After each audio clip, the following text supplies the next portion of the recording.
കാണികൾ നമ്മൾ എന്തറിയുന്നു, കണ്ണീർ മിഴികളെ മറയ്ക്കുന്നു. അലകടൽ നടുവിലും അഖില മനസ്സിലും അണുവിലും പള്ളിയുറങ്ങുന്നു.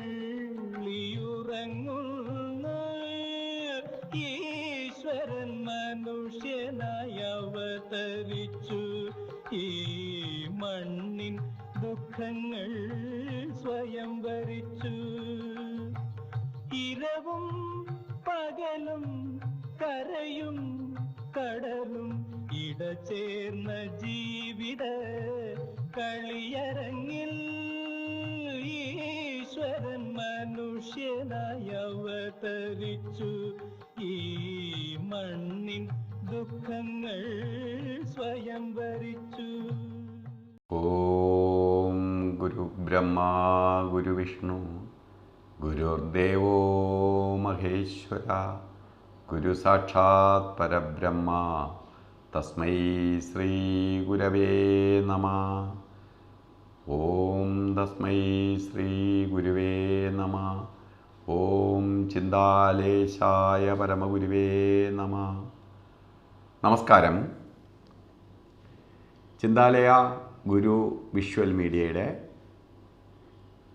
പുതിയ ഒരു എപ്പിസോഡിലേക്ക് എല്ലാ മാന്യപ്രേക്ഷകർക്കും സുസ്വാഗതം. ഭഗവാൻ ചിന്താലേശൻ്റെ 90ാം ജന്മദിനം നമ്മൾ ആഘോഷിച്ചു. ഭഗവാന് 90 വയസ്സായി. അതിൻ്റെ ഭാഗമായിട്ട് കുറേ ആശ്രമത്തിൻ്റെ ഏറ്റവും വലിയ പ്രത്യേകത,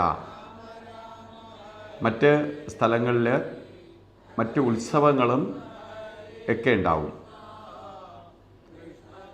ചിന്താലയ ഗുരുവിൻ്റെ പ്രത്യേകത ഉത്സവ കാര്യങ്ങളെക്കാൾ ഉപരി പൂജാതി കാര്യങ്ങൾക്കും അന്നദാനത്തിനുമാണ് ഭഗവാൻ ഏറ്റവും കൂടുതൽ പ്രാധാന്യം കൊടുത്തു പോകുന്നത്.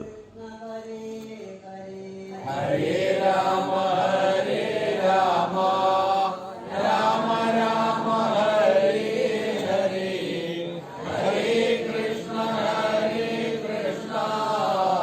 കൃഷ്ണ കൃഷ്ണ ഹരേ ഹരേ.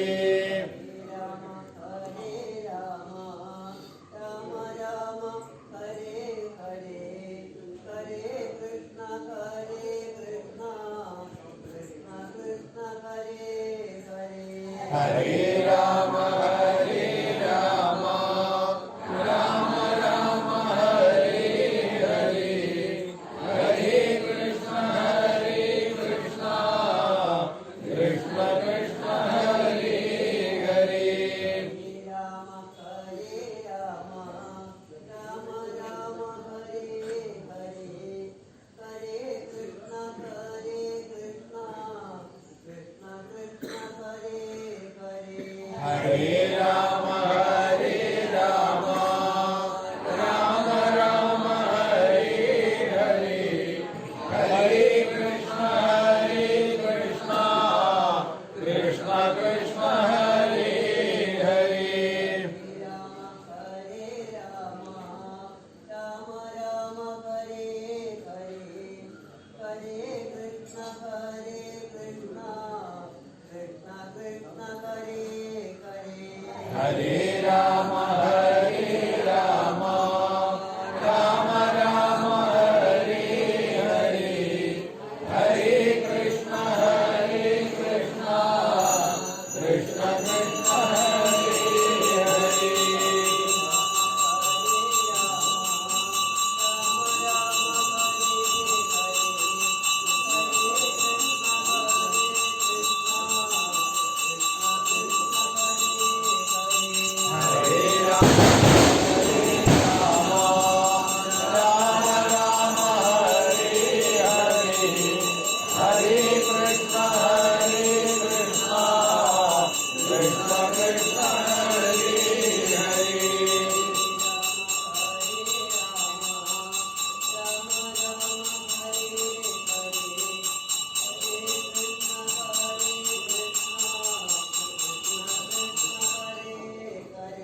ഹരേ രാമ ഹരേ രാമ രാമ രാമ ഹരേ ഹരേ ഹരേ കൃഷ്ണ കൃഷ്ണ കൃഷ്ണ ഹരേ ഹരേ.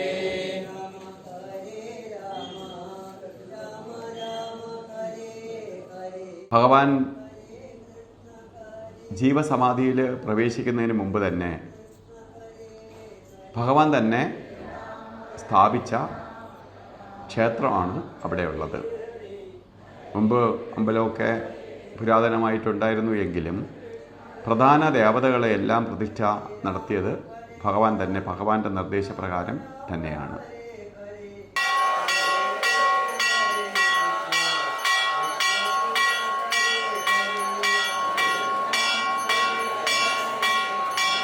ഭഗവാൻ ജീവൻ കൊടുത്ത വിഗ്രഹങ്ങളാണ്, ദേവതകളാണ് അവിടെ കുടികൊള്ളുന്നത്.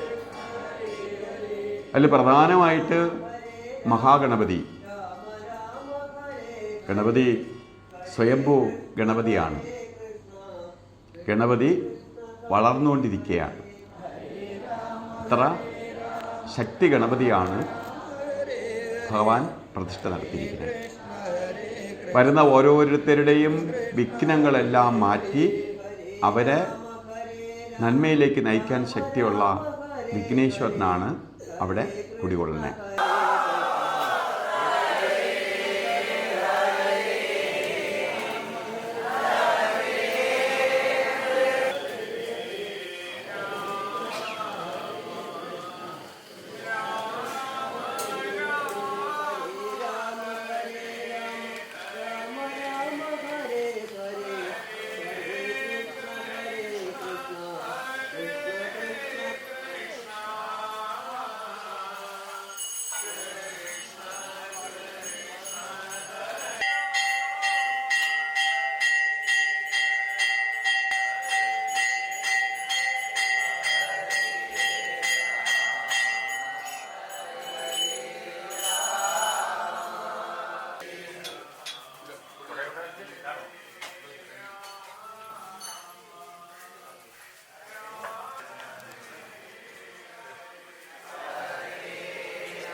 അതുകൊണ്ട് ഭഗവാന്റെ ജന്മദിനവുമായി ബന്ധപ്പെട്ട്, തിരുനാളുമായി ബന്ധപ്പെട്ട് പ്രധാന പൂജകളിലൊന്നാണ് ഗണപതി ഹോമവും ഗണപതിക്ക് അഭിഷേകവും. ഇപ്പം വിഘ്നേശ്വരന് അഭിഷേകം നടത്തുക, അത് അവിടുത്തെ പ്രധാന തിരുനാൾ ആഘോഷത്തിൻ്റെ ഭാഗമാണ്.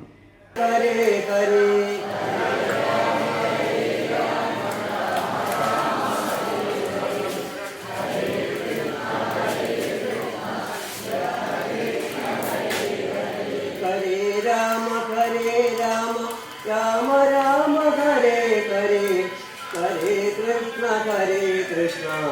കൃഷ്ണ കൃഷ്ണ ഹരേ ഹരേ.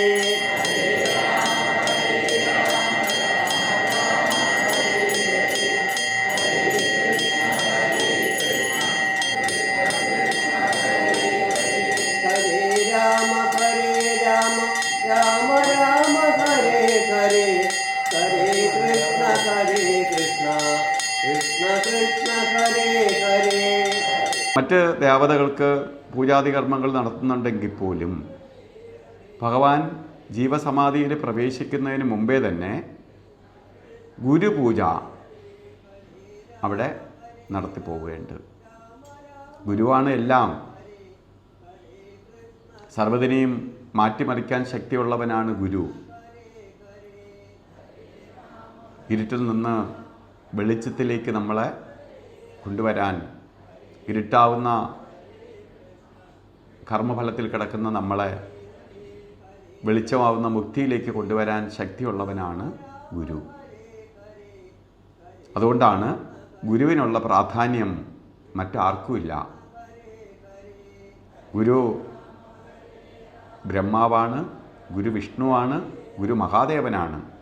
പക്ഷേ പരമഗുരു, അതിന് മുകളിലാണ് ഗുരുവിൻ്റെ സ്ഥാനം. ഗുരു സാക്ഷാൽ പരബ്രഹ്മം.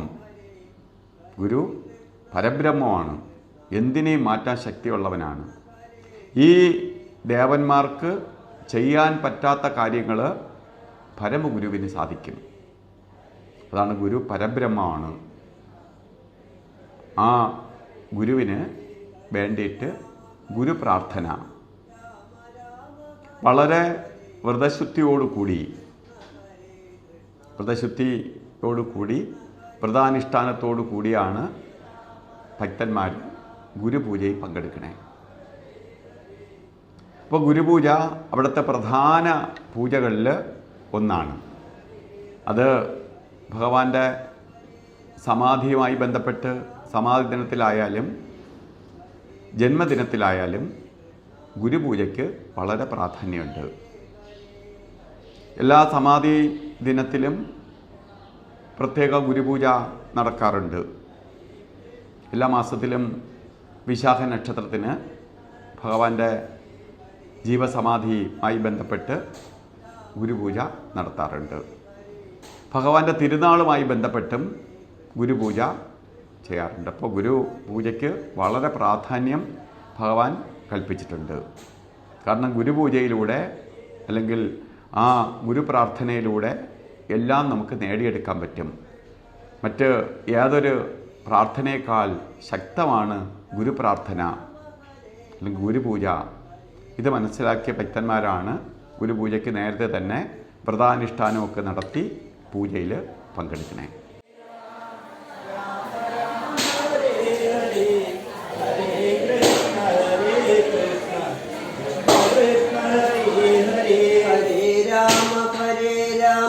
രാമ രാമ ഹരേ ഹരേ ഹരേ കൃഷ്ണ കൃഷ്ണ കൃഷ്ണ കൃഷ്ണ ഹരേ ഹരേ ഹരേ രാമ രാമ രാമ ഹരേ ഹരേ ഹരേ കൃഷ്ണ കൃഷ്ണ കൃഷ്ണ ഹരേ ഹരേ ഹരേ രാമ രാമ രാമ ഹരേ ഹരേ ഹരേ കൃഷ്ണ കൃഷ്ണ കൃഷ്ണ കൃഷ്ണ ഹരേ ഹരേ ഹരേ രാമ രാമ രാമ ഹരേ ഹരേ ഹരേ കൃഷ്ണ കൃഷ്ണ കൃഷ്ണ കൃഷ്ണ ഹരേ ഹരേ ഹരേ രാമ രാമ രാമ ഹരേ ഹരേ ഹരേ കൃഷ്ണ കൃഷ്ണ കൃഷ്ണ കൃഷ്ണ ഹരേ ഹരേ ഹരേ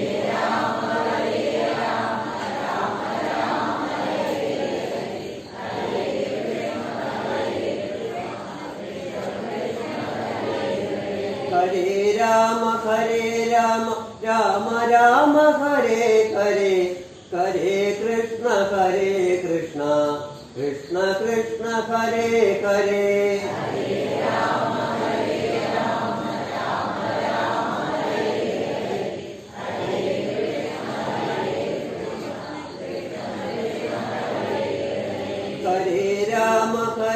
രാമ രാമ രാമ ഹരേ ഹരേ ഹരേ കൃഷ്ണ കൃഷ്ണ കൃഷ്ണ കൃഷ്ണ ഹരേ ഹരേ ഹരേ രാമ രാമ രാമ ഹരേ ഹരേ ഹരേ കൃഷ്ണ കൃഷ്ണ കൃഷ്ണ ഹരേ ഹരേ ഹരേ രാമ രാമ രാമ ഹരേ ഹരേ ഹരേ കൃഷ്ണ കൃഷ്ണ കൃഷ്ണ കൃഷ്ണ ഹരേ ഹരേ ഹരേ രാമ രാമ രാമ രാമ ഹരേ ഹരേ ഹരേ കൃഷ്ണ കൃഷ്ണ കൃഷ്ണ ഹരേ ഹരേ രാമ രാമ രാമ ഹരേ ഹരേ ഹരേ കൃഷ്ണ കൃഷ്ണ കൃഷ്ണ കൃഷ്ണ ഹരേ ഹരേ ഹരേ രാമ ഹരേ രാമ ഹരേ ഹരേ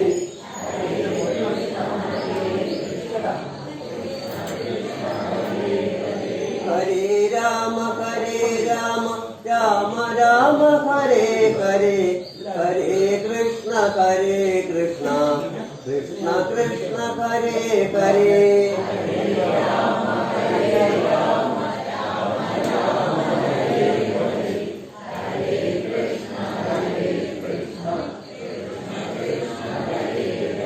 ഹരേ രാമ രാമ രാമ ഹരേ ഹരേ ഹരേ കൃഷ്ണ കൃഷ്ണ കൃഷ്ണ കൃഷ്ണ ഹരേ ഹരേ ഹരേ രാമ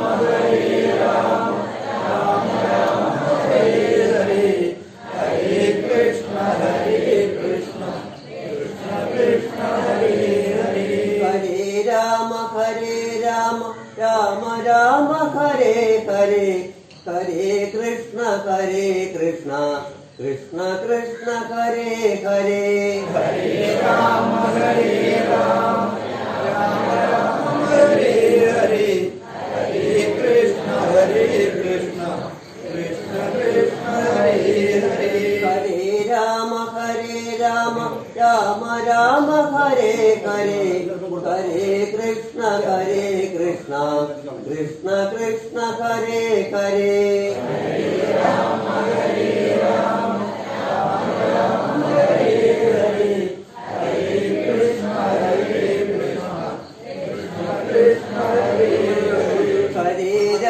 ഹരേ രാമ രാമ ഹരേ ഹരേ ഹരേ കൃഷ്ണ കൃഷ്ണ കൃഷ്ണ കൃഷ്ണ ഹരേ ഹരേ ഹരേ രാമ രാമ രാമ ഹരേ ഹരേ ഹരേ കൃഷ്ണ കൃഷ്ണ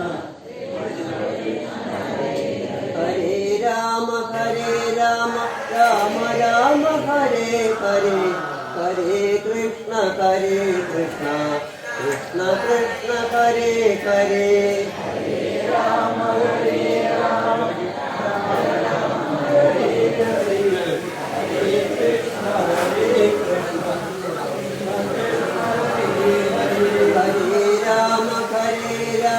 രാമ രാമ ഹരേ ഹരേ ഹരേ കൃഷ്ണ കൃഷ്ണ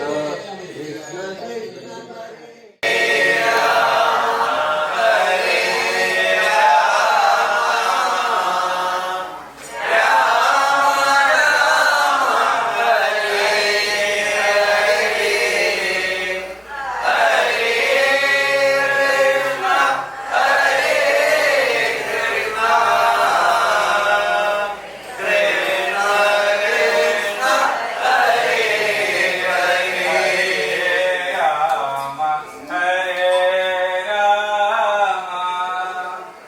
രാമ രാമ ഹരേ ഹരേ ഹരേ കൃഷ്ണ കൃഷ്ണ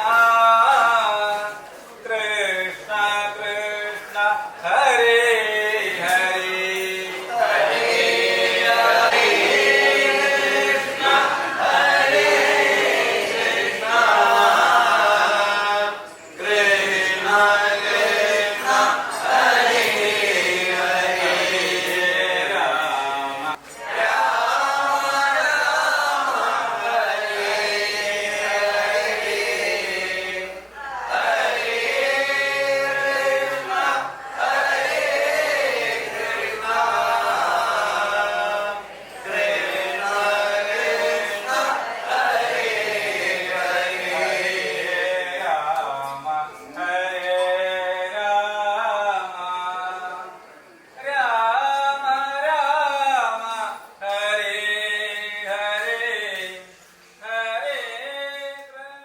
മറ്റൊന്ന് പ്രധാനമായിട്ട് ഉള്ളതാണ് അവിടെ കലശം കുറേ കലശങ്ങൾ നമ്മൾ കെട്ടി ഗണപതിക്ക് അഭിഷേകം ചെയ്യാറുണ്ടെങ്കിലും ബ്രഹ്മകലശം എന്ന് പറഞ്ഞാൽ അത്രയും ശക്തി ആവാഹിച്ച് വച്ചിരിക്കുന്ന കലശമാണ്. അപ്പോൾ ശരിക്കും ബ്രഹ്മകലശം എടുക്കാനുള്ള ഭാഗ്യം എനിക്ക് സിദ്ധിച്ചു. കഴിഞ്ഞ കുറച്ച് പീരീഡുകളായിട്ട് ബ്രഹ്മകലശം ഞാനാണ് എടുക്കണേ. അപ്പോൾ ബ്രഹ്മകലശം എടുക്കുമ്പോൾ ഉണ്ടാവുന്ന അനുഭവം, നമ്മൾ ആ കലശം എടുത്ത് മേൽശാന്തി നമ്മളെ കയ്യിലേക്ക് തന്ത്രി തരുമ്പോൾ, പിന്നെ ശരിക്ക് പറഞ്ഞാൽ നമ്മളല്ല, ശരിക്ക് നമ്മളുടെ ആത്മാവ് ആണത് സ്വീകരിക്കണേ. ശരീരം അതിന് പ്രവർത്തിക്കുന്നു എന്ന് മാത്രമേ ഉള്ളൂ. അപ്പോൾ ആ സൂക്ഷ്മ ശരീരത്തിലേക്കാണ് അത് പ്രവേശിക്കണേ. ശരിക്കും തന്നെ 3 വലയം വച്ച് ബ്രഹ്മകലശം എടുത്ത് തിരിച്ച് വരുന്ന സമയം, കുറേ സമയം കഴിഞ്ഞിട്ടാണ് ബോഡിയുടെ ആ വൈബ്രേഷൻ മാറിയത്.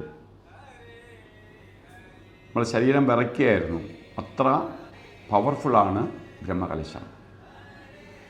കാരണം അതിൽ ജീവനുണ്ട്.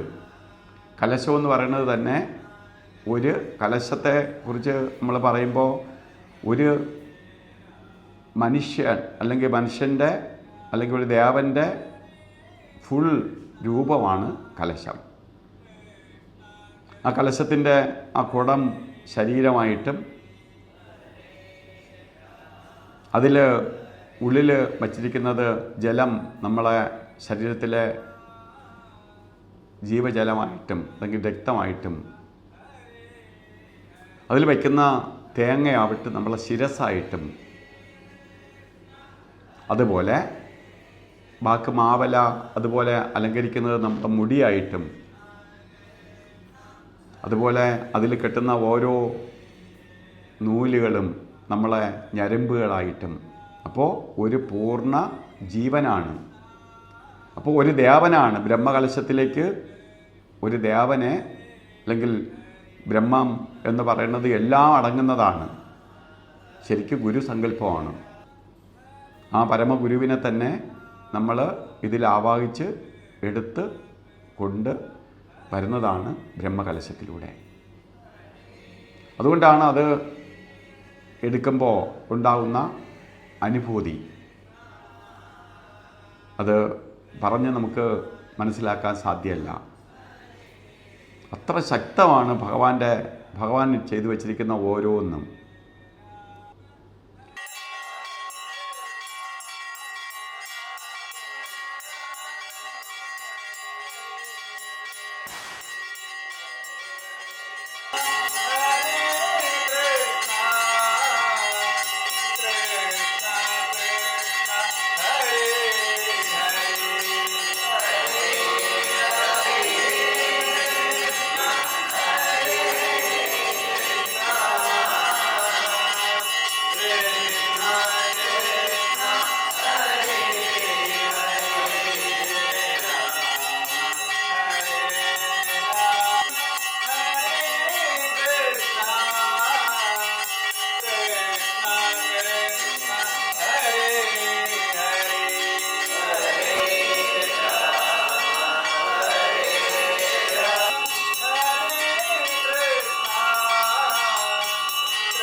അതിന് ഒപ്പം തന്നെ അവിടുത്തെ ഏറ്റവും പ്രധാനപ്പെട്ട പൂജാതി കർമ്മങ്ങളിലൊന്നാണ് അഖണ്ഡനാമ ജപ യജ്ഞം. കൃഷ്ണ ഹരേ കൃഷ്ണ കൃഷ്ണ കൃഷ്ണ ഹരേ ഹരേ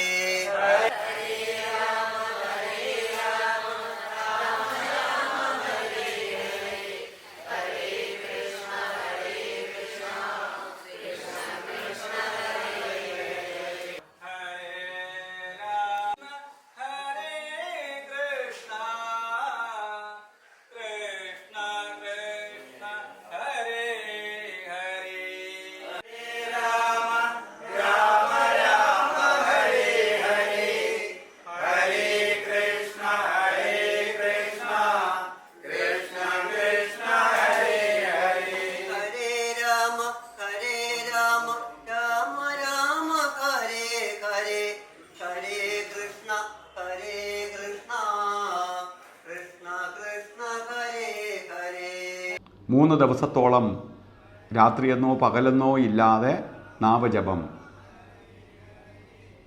അഖണ്ഡനാമജപം ഭഗവാൻ നിർദ്ദേശിച്ചു കൊടുത്ത ഒന്നാണ്. അപ്പോൾ ഇത് കലിയുഗത്തിൽ മുക്തി നേടാനും കലിയുഗത്തിൽ ദുരിതങ്ങളിൽ നിന്ന് ഏറ്റവും മാനസികമായിട്ട് കടിഞ്ഞാണില്ലാത്ത കുതിര പോലെ മനസ്സ് പോകുന്ന കാലഘട്ടമാണ് കലിയുഗം. ഇതിൽ നിന്ന് രക്ഷ നേടാൻ വേണ്ടി നാരദ മഹർഷി ഉപദേശിച്ചു കൊടുത്ത മന്ത്രമാണ് ശരിക്ക് ഷോഡശ മഹാമന്ത്രമായ ഹരേ രാമ ഹരേ കൃഷ്ണ മന്ത്രം. അപ്പോൾ ഈ മന്ത്രം ആണ് ഭഗവാൻ അവിടെ വരുന്ന മനുഷ്യരുടെ മുക്തിക്ക് വേണ്ടി, അവരെ സമാധാനത്തിന് വേണ്ടി, അവരുടെ കാര്യങ്ങളെല്ലാം പരിഹരിക്കപ്പെടാൻ വേണ്ടി ഉപദേശിച്ചു കൊടുത്ത മന്ത്രം. മന്ത്രത്തിന് ഏറ്റവും വലിയ പ്രത്യേകത ഹരേക്കാണ്. ഹരേ രാമ രാമ രാമ ഹരേ ഹരേ, ഹരേ കൃഷ്ണ കൃഷ്ണ കൃഷ്ണ ഹരേ ഹരേ. അവിടെ കൃഷ്ണനും രാമനും വന്നിട്ടുണ്ടെങ്കിലും ഹരേക്കാണ് പ്രാധാന്യം. ഹരേ എന്ന് പറഞ്ഞാൽ ഹരിക്കണേ ഭഗവാനെ. എന്ത് ഹരിക്കണം? ഞാൻ എന്താഗ്രഹിക്കുന്നുവോ എൻ്റെ ദുരിതങ്ങളെല്ലാം മാറ്റി എന്നെ നന്മയിലേക്ക് നയിക്കണേ ഭഗവാനെ കൃഷ്ണ. എൻ്റെ ദുരിതങ്ങൾ, എൻ്റെ സാമ്പത്തിക ബാധ്യത, എൻ്റെ ശാരീരിക അസ്വസ്ഥത, എൻ്റെ മനസ്സമാധാനമില്ലായ്മ, എൻ്റെ ദുരിതങ്ങളെല്ലാം മാറ്റി എന്നെ ഭഗവാന്റെ അടുത്തേക്ക് എത്തിക്കണേ കൃഷ്ണ, അല്ലയോ കൃഷ്ണ അല്ലെങ്കിൽ രാമ എന്ന് നമ്മൾ പറയുന്നതാണ് ഹരേ രാമ മന്ത്രത്തിൻ്റെ ശക്തി. അതിൽ ഹരേക്കാണ് പ്രാധാന്യം. അപ്പോൾ എത്ര പ്രാവശ്യം കൃഷ്ണ എന്ന് വിളിക്കുന്നുവോ അത്രയും പ്രാവശ്യം ഹരേ എന്ന് നമ്മൾ വിളിക്കും. എത്ര പ്രാവശ്യം രാമ എന്ന് വിളിക്കുന്നുവോ അത്രയും പ്രാവശ്യം ഹരേ എന്ന് വിളിക്കും. അപ്പോൾ അത്ര ശക്തി മന്ത്രമാണ് ഹരേ രാമ ഹരേ കൃഷ്ണ മന്ത്രം. അതുകൊണ്ടാണ് ഷോഡശ മഹാമന്ത്രം എന്നതിന് പറയാൻ കാരണം. ഇത് വ്രതശുദ്ധിയോടുകൂടി 41 ദിവസത്തെ വ്രതാനുഷ്ഠാനത്തോടു കൂടിയാണ് ഈ മന്ത്രം ജപിക്കണേ. അപ്പോൾ ആ വ്രതാനുഷ്ഠാനത്തിൽ പങ്കെടുത്ത ആൾക്കാരാണ് കുട്ടികളടക്കം ഈ മഹാമന്ത്രത്തിൽ പങ്കെടുക്കണേ. ഇത് ഭഗവാൻ എത്രത്തോളം ആ മന്ത്രം കേൾക്കുന്നുവോ, ജപിക്കുന്നതിനൊപ്പം തന്നെ മന്ത്രം കേൾക്കുന്നവർക്ക് വരെ ആ പ്രദേശം വരെ ശുദ്ധമായി മാറുമെന്നാണ്. അവിടുത്തെ ദുരിതങ്ങൾ വരെ അകന്നു പോവും. അത്ര ശക്തി മന്ത്രമാണ്. ഭഗവാന്റെ 3 ആശ്രമങ്ങളിലും ഈ മന്ത്രധ്വനി കേട്ടുകൊണ്ടേയിരിക്കും എല്ലാ ദിവസവും. അപ്പോൾ അത്ര ശക്തി മന്ത്രങ്ങൾ കൊണ്ടാണ് ആചാര്യന്മാർ അതാത് കാലഘട്ടങ്ങളിൽ ഏത് മന്ത്രം ജപിച്ചാലാണ് മനുഷ്യർക്ക് സമാധാനം ഉണ്ടാകുന്നത് എന്ന് മനസ്സിലാക്കിയിട്ട് ആ മന്ത്രമാണ് ഉപദേശിച്ചിരിക്കണേ. മറ്റൊന്ന്, ഭഗവാന്റെ ഏറ്റവും ഒരു പ്രത്യേകത അവിടെ വന്നിട്ടുള്ള ഓരോ മനുഷ്യർക്കും അറിയാം. ഭഗവാൻ അന്നദാന പ്രഭുവാണ്. അന്നം കൊടുക്കാതെ ഒരു അപരിചിതമായി വരുന്ന ഒരാൾ പോലും, അല്ലെങ്കിൽ ആശ്രമത്തെ പരിഹസിക്കാൻ വരുന്ന ഒരാളാണെങ്കിൽ പോലും അന്നം കൊടുക്കാതെ ഭഗവാൻ പറഞ്ഞയക്കില്ല. അത് രാവിലെ ആയാലും ശരി, ഉച്ചയ്ക്കായാലും ശരി, രാത്രി ആയാലും ശരി. അന്നം കൊടുക്കാതെ നമ്മളെ ആശ്രമങ്ങളിൽ ആര് വന്നാലും അന്നദാന പ്രഭുവിൻ്റെ സ്ഥലത്ത് വരികയാണ്. അന്നത്തിന് വളരെ പ്രാധാന്യം കൽപ്പിച്ചിട്ടുണ്ട്. അപ്പോൾ ഉത്സവവുമായി ബന്ധപ്പെട്ട് ആയിരങ്ങളാണ് അന്നം കഴിക്കാനായിട്ട് ഇവിടെ വന്നിട്ടുള്ളത്. അപ്പം അന്നദാന പ്രഭുവിൻ്റെ അന്നദാനത്തിന് അത്ര പ്രാധാന്യമുണ്ട്. അന്നദാനം മഹാദാനം.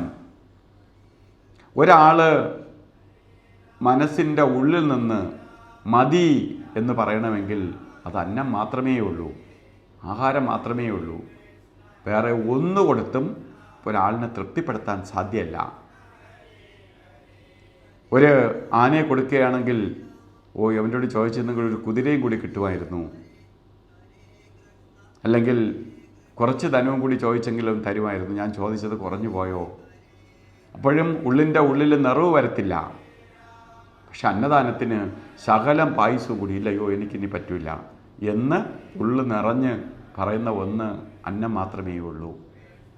മറ്റൊന്ന്, വലിയവനും ചെറിയവനും ഒരുപോലെയുള്ള ഒന്നാണ് വിശപ്പ്.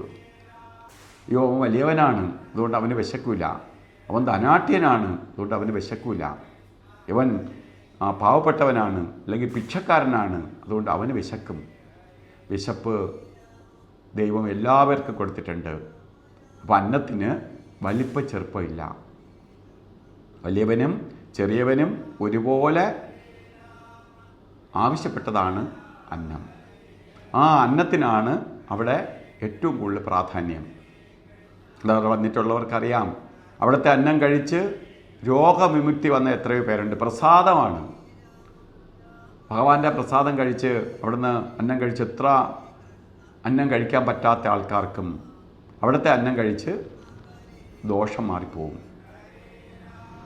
അത് പണ്ട് കൃഷ്ണ ഭഗവാൻ അവിടുത്തെ മേൽശാന്തി അദ്ദേഹത്തിന് പൂജ ചെയ്യുന്ന ഗുരുവായൂർ പൂജ ചെയ്ത് ദീപം ഇങ്ങനെ തെളിയിച്ച് ഭഗവാന്റെ അടുത്ത് കൊണ്ടുവന്ന് ഇങ്ങനെ ദീപം തെളിയിക്കുന്ന പല പ്രാവശ്യമായിട്ട് അദ്ദേഹത്തിൻ്റെ വയറിൻ്റെ ഭാഗം പൊള്ളിപ്പോയി. ആരുടെ? കൃഷ്ണൻ്റെ. ഭഗവാന് ദേഷ്യമായി. നിരന്തരം എന്നെ പൊള്ളിച്ച് കൊണ്ടതിൻ്റെ പേരിൽ ഇദ്ദേഹത്തെ ശപിച്ചു. നിനക്ക് ആഹാരം കഴിക്കാൻ പറ്റാതെ പോട്ടെ എന്ന് ഭഗവാന്റെ ശാപം കിട്ടി. ഇദ്ദേഹത്തിന് ഒന്നും കഴിക്കാൻ നിവർത്തിയില്ല. അവസാനം ഒന്നും ആഹാരം കഴിക്കാൻ നിവർത്തിയില്ല. ഇപ്പോൾ പൂന്താനമൊക്കെ ഭഗവാനുമായിട്ട് ഡയറക്റ്റ് കണ്ട് ഇടപെടുന്ന ആൾക്കാരിൽ ഒരാളാണ്. പൂന്താനത്തിനോട് പറഞ്ഞു, ഭഗവാനെ കാണുമ്പോൾ, കൃഷ്ണനെ കാണുമ്പോൾ ഒന്ന് ആവശ്യപ്പെടണം, എനിക്ക് അന്നം കഴിക്കാൻ പറ്റില്ല, എനിക്ക് എൻ്റെ ഈ അസുഖം എന്ന് മാറും എന്ന് ചോദിക്കണം. അപ്പോൾ എന്ത് ചെയ്തു? കൃഷ്ണനെ കണ്ട മാത്രമല്ല, പൂന്താനം നമ്പൂതിരി പറഞ്ഞു, ഭഗവാനെ ഇങ്ങനെ മേൽശാന്തി ആവശ്യപ്പെട്ടു, അദ്ദേഹത്തിൻ്റെ അസുഖം എന്ന് മാറും. അപ്പോൾ പറഞ്ഞു, എൻ്റെ അസുഖം ഈ ജന്മത്തിൽ മാറില്ല, 7 ജന്മത്തിൽ മാറില്ല. കാരണം എൻ്റെ ഈ ഭാഗം മൊത്തം എന്താ കണ്ടോ പൊള്ളിച്ച് വച്ചിരിക്കുകയാണ്. ഇത് കഴിഞ്ഞ് തിരിച്ച് പൂന്താരത്തിനോട് ചോദിച്ചു, ഭഗവാനെ, ഗുരു എന്താണ് ഭഗവാൻ പറഞ്ഞത്? അപ്പോൾ ഇനി മരുന്നൊന്നും കഴിക്കണ്ട, കാരണം നിങ്ങൾക്ക് ഈ രോഗം ഒരിക്കലും മാറില്ല, ഈ ജന്മമല്ല 7 ജന്മം മാറില്ലെന്ന് കൃഷ്ണൻ പറഞ്ഞു. അങ്ങനെ വിഷമത്തോടുകൂടി അവിടെ പ്രാർത്ഥിച്ച് നിൽക്കുന്ന സമയത്താണ് കുറൂലമ്മ അതുവഴി വന്നത്. കുറൂലമ്മയ്ക്ക് 90 വയസ്സ് തികയാണ്. അപ്പോൾ വീട്ടിൽ വലിയ സദ്യവട്ടമൊക്കെ ഉണ്ടാക്കി പ്രധാനപ്പെട്ട സന്യാസി വര്യന്മാരെ എല്ലാം ഭക്തന്മാരെ എല്ലാം വിളിച്ച് സദ്യ കൊടുക്കാൻ അമ്മ തീരുമാനിച്ചു. അപ്പോൾ ഈ നമ്പൂതിരിപ്പാടിനെ മേൽശാന്തി അദ്ദേഹം ക്ഷണിച്ചു. അമ്മ വിളിച്ചു. അപ്പം പറഞ്ഞു, അമ്മ എനിക്ക് ആഹാരം കഴിക്കാൻ പറ്റില്ല, എനിക്ക് ഒന്നും കഴിക്കാൻ പറ്റില്ല, എനിക്ക് ഒരു പിടി ചോറ് പോലും കഴിക്കാൻ പറ്റത്തില്ല. ഞാൻ അവിടെ വന്ന് ആഹാരം കഴിക്കാൻ വന്നിരിക്കുകയാണെങ്കിൽ എനിക്ക് ആഹാരം കഴിക്കാൻ പറ്റില്ല, ഞാൻ അപഹാസ്യനാവും. അപ്പോൾ അമ്മ പറഞ്ഞു, കുഴപ്പമില്ല, നിങ്ങൾ വരൂ, നമ്പൂതിരി വരൂ എന്ന് പറഞ്ഞ് നിർബന്ധിച്ച് അമ്മ കൊണ്ടുവന്ന് അമ്മയുടെ അടുത്തിരുത്തി അന്നം കൊടുത്തു. അപ്പോൾ ഒരു പിടി ചോറ് വാരി കഴിച്ചു. അപ്പോൾ ആദ്യം സംശയത്തോടു കൂടി ആ ചോറ് കഴിക്കുന്ന സമയത്ത് ചെറിയ അസ്വസ്ഥതയുണ്ടായി ആ ആഹാരം ഉള്ളിലേക്ക് പോകാൻ. അത് കഴിഞ്ഞ് അസ്വസ്ഥത മാറി. അദ്ദേഹം എത്രയോ ദിവസത്തെ ആഗ്രഹം, ആഹാരം കഴിക്കാൻ പറ്റാത്ത ആഗ്രഹമൊക്കെ തീർത്ത് ശരിക്കും ഇനി കഴിക്കാൻ പറ്റാത്ത രീതിയിൽ അന്നം കഴിച്ചു. എന്നിട്ട് പൂന്താനത്തിനെ കാണുന്ന മാത്രയിൽ പറഞ്ഞു, നിങ്ങളെ കൃഷ്ണനല്ലേ പറഞ്ഞത് എനിക്ക് ഈ ജന്മം ആഹാരം കഴിക്കാൻ പറ്റത്തില്ല, 7 ജന്മം കഴിക്കാൻ പറ്റില്ല എന്ന്. അപ്പോൾ പൂന്താനം പോയി ഭഗവാനോട് പറഞ്ഞു, ഭഗവാനെ അങ്ങ് എന്നോട് പറഞ്ഞതല്ലേ ഇങ്ങനെയാണ്. അയ്യോ പൂന്താനം, എൻ്റെ പരമഭക്തയാണ് കുറവിലമ്മ. അപ്പോൾ ഞാൻ മോശക്കാരനായാലും എൻ്റെ ഭക്ത മോശക്കാരി ആവരുത്. അതുകൊണ്ട് ആദ്യ ചോറ് കഴിച്ചപ്പോൾ തന്നെ ഞാൻ വയറ്റുവേദന മാറ്റിക്കൊടുത്തു. അല്ലെങ്കിൽ എൻ്റെ ഭക്ത വിളിച്ചിരുത്തി എനിക്കൊന്നും വരില്ല, നീ ധൈര്യമായിട്ട് കഴിച്ചോളൂ എന്ന് കൊടുത്ത വാക്കിന് വിലയില്ലാതെ പോവും. അപ്പോൾ ഭക്തവത്സലനായ കൃഷ്ണനെ പോലെ പരമഭക്തനാണ്, ഭക്തവത്സലനാണ് സാക്ഷാൽ ചിന്താലേശൻ. ഭഗവാന്റെ അന്നം കഴിച്ച് ഇതുപോലെ ശാപദോഷത്താൽ ഉണ്ടായ ദുരിതം വരെ അവിടുന്ന് മാറിപ്പോയതായി എനിക്കറിയാം. ആഹാരം കഴിക്കാൻ പാടില്ലാത്തവർ, അല്ലെങ്കിൽ ആഹാരം ഉള്ളിലേക്ക് കഴിച്ചാൽ ആഹാരം ദഹിക്കാത്തവർ, അവിടെ ഒരു കുഴപ്പമില്ല. അന്നദാന പ്രഭുവിൻ്റെ അവിടുന്ന് അന്നം വാങ്ങിച്ച് കഴിച്ചിട്ടുള്ള ഓരോ വ്യക്തിക്കും ആ ആഹാരത്തിൻ്റെ സ്വാദ്. അപ്പോൾ അവിടുത്തെ ആഹാരത്തിനുള്ള പ്രത്യേകത നമുക്ക് ഒരിടത്തുനിന്നും കിട്ടത്തില്ല, അത്രയും സ്വാദോടുകൂടിയുള്ള ആഹാരം. കാരണം ഭഗവാന്റെ പ്രസൻസ് ഇല്ലാതെ അവിടെ ഒന്നുമേ നടക്കില്ല. എന്ത് നടക്കണമെങ്കിലും ഭഗവാൻ അറിയണം. കൃഷ്ണൻ പരമഭക്തനാണ്.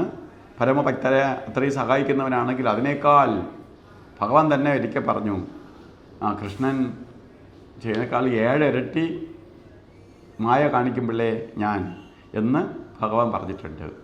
കാരണം ഭഗവാന് അവിടെ പോയിട്ടുള്ളവർക്കറിയാം, ഒരാൾ വളരെ സങ്കടത്തോടു കൂടി കരഞ്ഞ് ഭഗവാന്റെ കൂടെ ഇരുന്ന് പറയണം. ഒരുപാട് ഇരുന്ന് കരഞ്ഞാൽ വേണമെങ്കിൽ ഭഗവാനും കൂടി ഇരുന്ന് കരയും. അവർ കണ്ണീര് തുടയ്ക്കുമ്പോൾ ഭഗവാനും കണ്ണീര് തുടയ്ക്കും.